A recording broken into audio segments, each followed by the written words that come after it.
Welcome to NDSU. Imagine that you're a student at the School of Design, Art, and Architecture, and you have an upcoming design project in the works. You're not sure what process you'll use to work through the project. Let's take a step into the shoes of a current art and architecture student to see how they work through their project.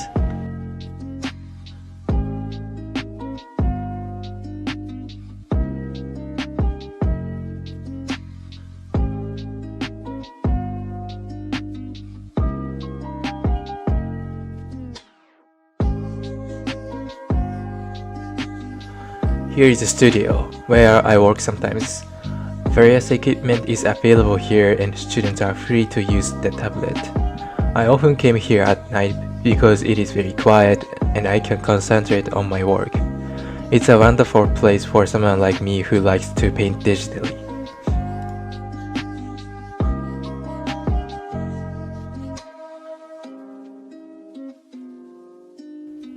My process is basically 3 steps. First, research. At this stage, I gather materials according to what I want to draw. This is similar to brainstorming. As you research, new ideas will come up, so this is very important step. Second, rough drafting. In this step, I don't focus on detail. I'm trying to capture entire composition. I draw several and choose the one that looks good among the candidates. Third, refining. In this step, based on rough draft, I start drawing.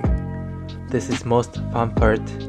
I'm trying to figure out what style to use, what kind of color to use, and so on. I consider many things to make looks good.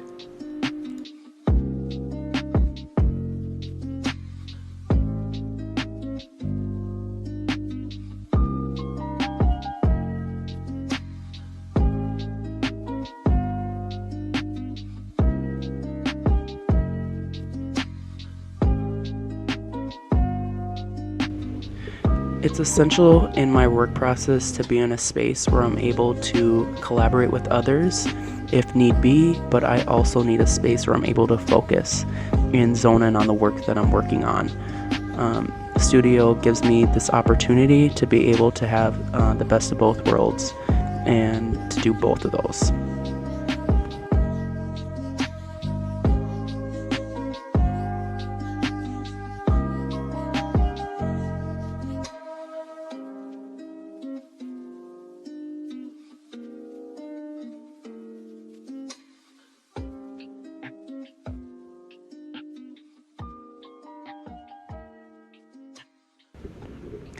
My work process begins with what we call a pre-design phase.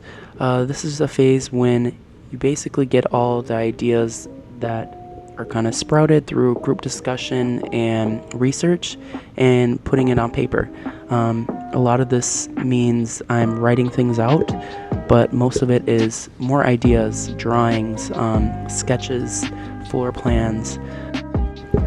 Following my pre-design phase is my schematic design.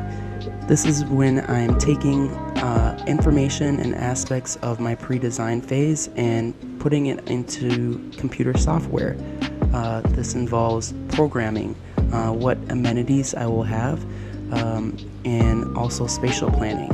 What spaces will encompass certain areas of my project, what size and shape of these spaces will be, and also pedestrian circulation, how people will walk through my building, how people will get outside and into. This involves entrances, exits.